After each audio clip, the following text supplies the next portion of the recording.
Hello students, இப்போ நம்ம இதில் பார்க்க போகிறது 7ஆம் வகுப்பு கணிதம் 3ஆம் பருவம். ஃபஸ்ட்டு பாடம் பார்த்திங்கன்னா எண்ணியல், பயிற்சித்தாள் 13, 16லேருந்து 20 வரையும் இதில் 5 கொஷின் நம்ம பார்க்கலாம். 16வது கொஷின் பாருங்கள். கீழ்கண்ட பெட்டியில் பொருத்தமான எண்கணித குறியீட்டை நிரப்புக. எண்கணித குறியீடுனா கூட்டல், கழித்தல், பெருக்கல், வகுத்தல். இது 4 இதில் இந்த இடத்துல என்ன வரும்னு கேட்டுக்கிறாங்க. அப்போ என்ன வரும்னா இந்த ஆன்சர் வரும்னு கேட்டுக்கிறாங்க. அப்போ பாருங்கள், நீங்கள் கூட்டினீங்கன்னா அதிகமாக போயிடும். அதே நீங்கள் கழிச்சு பாருங்கள். 7.8 கழித்தல் 5.2 கழிச்சிங்கன்னா 8ல் 2 போச்சுன்னா 6. 7ல் 5 போச்சுன்னா 2. அப்போது 1.5ன்னு சொல்லியிருக்காங்க. அப்போது இதுவும் வராது. அதே நீங்கள் பெருக்குனிங்கன்னா அதிகமாக போயிடும். அப்போ பாருங்கள், இது நீங்கள் வகுக்கணும். வகுக்கணுன்னா ஃபஸ்ட்டு இந்த நம்பரை இங்கே ஒரு ஸ்தானம் புள்ளி, இதுவும் ஒரு ஸ்தானம், அதனால நம்பராக மாற்றிட்டு அதுக்கப்புறம் நம்ம புள்ளி வச்சுக்கலாம்.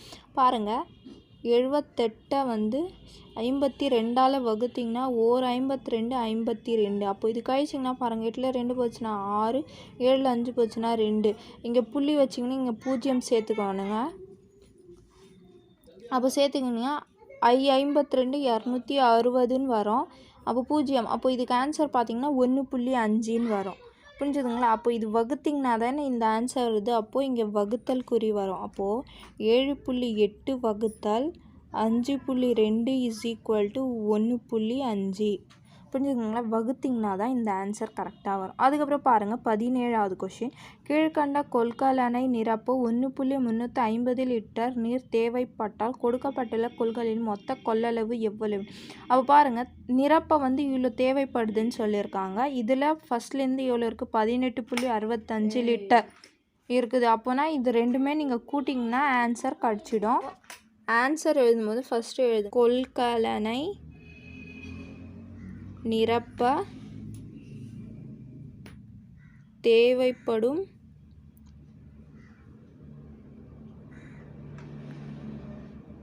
நீரின் அளவு பார்த்திங்கன்னா கொஷினில் கொடுத்துருந்தாங்களே 1.350 லிட்டர். அதுக்கப்புறம் பாருங்கள், அந்த கொள்கலனில் எவ்வளோ இருந்துச்சு? கொள்கலனில் உள்ள நீரின் அளவு எவ்வளோ இருந்துச்சு? 18.65 லிட்டர். அப்போது இது லிட்டர்னால் அப்போ இது ரெண்டுமே கூட்டிங்கன்னா மொத்தம் எவ்வளோன்னு நம்மளுக்கு தெரிஞ்சிடும். அப்போது therefore கொள்கலனில் உள்ள மொத்த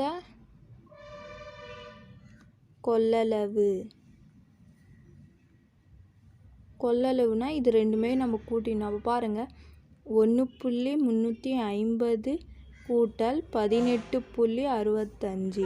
அப்போது இது கூட்டினிங்கன்னா ஆன்சர் பாருங்கள், இது கூட்டி காமிக்கிறேன் பாருங்கள். 1.350 புள்ளிக்கு அப்புறம் பாருங்கள் 18.65. அப்போது இது கூட்டினிங்கன்னா இங்கே இதுக்கு மேலே இல்லாதனால பாருங்கள், இங்கே இல்லாதனால 0 போட்டுக்கோங்க. போட்டுக்கிட்டிங்கன்னா 0 0 0 5 5 கூட்டிங்கன்னா 10க்கு மீதி 1 1 3 கூட்டினிங்கன்னா 4 4ஓட 6 கூட்டினிங்கன்னா 10 மீதி 1.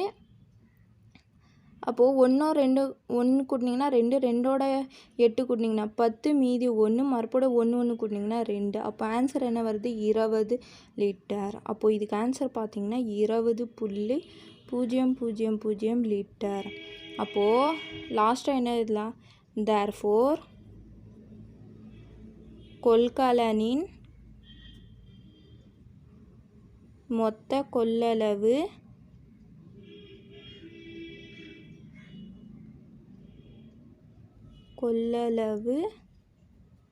20 லிட்டர் ஆகும்.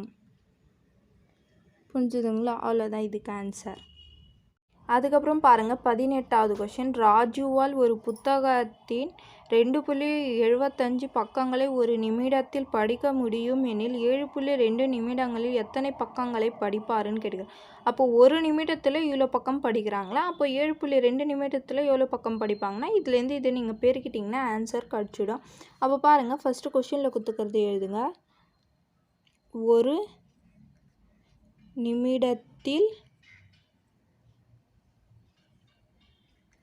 படிக்கும் பக்கம்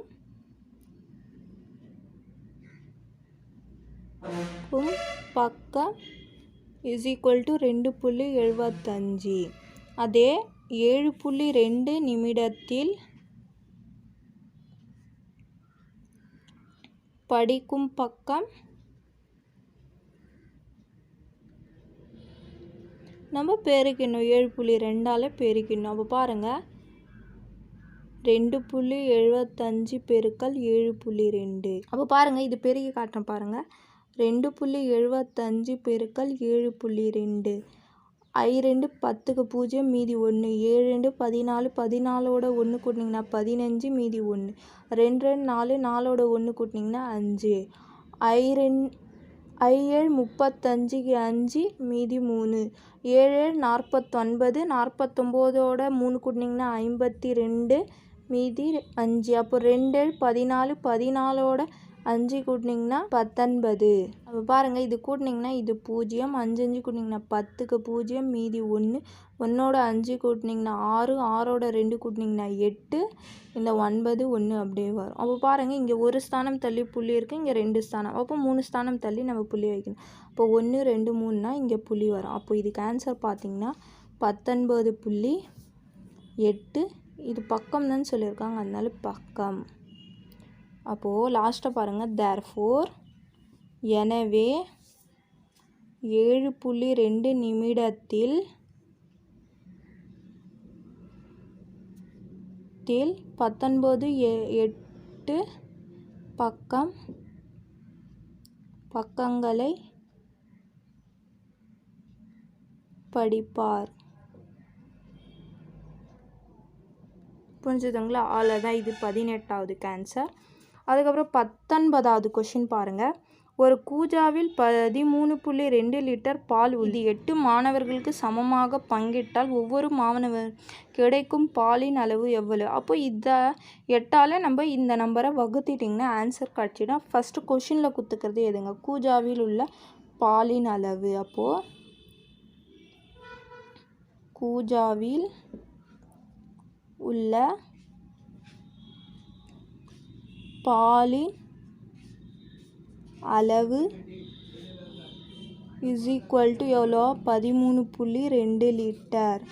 அதுக்கப்புறம் பாருங்கள் 8 மாணவர்களுக்கு. அப்போது இங்கே பாருங்கள் 8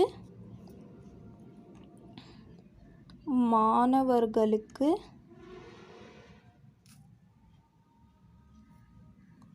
சமமாக பங்கிட்டால் கிடைக்கும் பாலின் அளவு. பாலின் அளவுனா அப்போ இதை வகுத்தினா 13.2 வகுத்தல் 8. அப்போது இது வகுத்திங்கன்னா பாருங்கள், இங்கே வகுத்தி காட்டுறேன் பாருங்கள். 13.2 வகுத்தல் 8.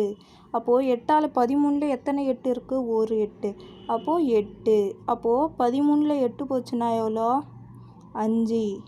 அப்போது 5ல் வராதுங்களா, இங்கே புள்ளி இருக்கிறதுனால மேலே புள்ளி போட்டுக்குவாங்க. இந்த 2 அப்படியே எரிக்கோங்க. அப்போது 2 எரிக்கிட்டிங்கன்னா 6 8 48ன்னு வரும். அப்போது இது 52ல் 48 போச்சுன்னா 4. இங்கே புள்ளி இருக்கிறதுனால இங்கே நம்ம 0 சேர்த்துக்கலாம். அப்போது I8 பாருங்கள், I8 40, 40ல் 40 போச்சுன்னா 0. அப்போ ஆன்சர் என்ன வருது? 1.65 லிட்டர். அப்போது இது வகுத்ததுனால என்ன ஆன்சர் வந்துச்சு? 1.65 இது லிட்டர். அப்போது தேர்ஃபோர் ஒவ்வொரு மாணவர்களுக்கு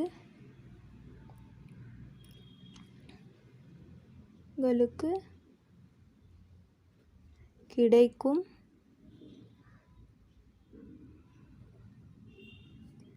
பாலின் அளவு பார்த்திங்கன்னா 1.65 லிட்டர். புரிஞ்சுதுங்களா? அவ்வளோதான், இது 19வது ஆன்சர். அதுக்கப்புறம் பாருங்கள் 20வது கொஷின். சுதா 2.750 கிலோகிராம் எடையுள்ள பிறந்த நாள் கேக்கை வாங்கினார். அவர் கேக்கை 11 சம துண்டுகளாக வெட்டினால் எனில் ஒவ்வொரு துண்டின் எடை எவ்வளவுன்னு கேட்டுக்கிறான். அப்போது நம்ம இந்த நம்பரை 11ஆல் வகுத்திங்கன்னா ஆன்சர் கிடச்சிடும். அப்போ ஃபஸ்ட்டு கொஷினில் கொடுத்துக்கிறது எதுங்க, இது சுதா வாங்கிய கேக்கின் அளவு.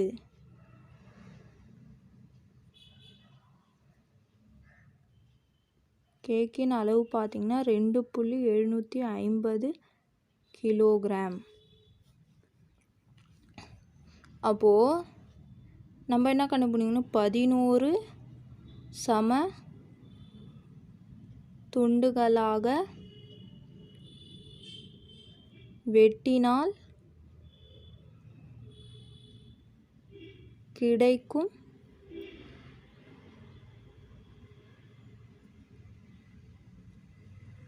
துண்டின் எடை. எடைனா 11ஆல் வகுத்திடணும். அப்போ 2.750 வகுத்தல் 11. அப்போ பாருங்கள், 11ஆல் நீங்கள் வகுத்திங்கன்னா இங்கே வகுத்தி காட்டுற பாருங்கள், 2.750 வகுத்தல் 11.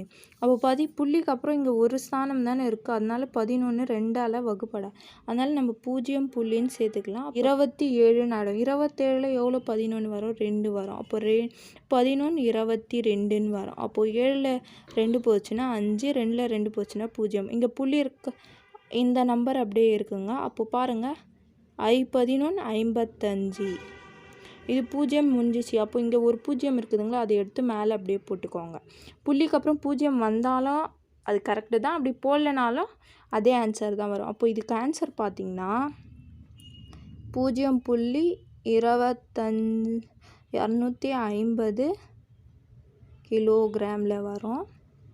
அப்போது இது எழுதும்போது therefore ஒவ்வொரு துண்டின் எடை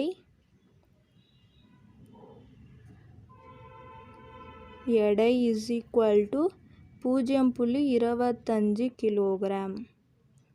இந்த 0 போட்டாலும் கரெக்டு தான், போடலனாலும் கரெக்டு தான், அதனால் 0.25 கிலோகிராம். புரிஞ்சுதுங்களா? 20ஆவதுக்கு அவ்வளோதான் ஆன்சர்.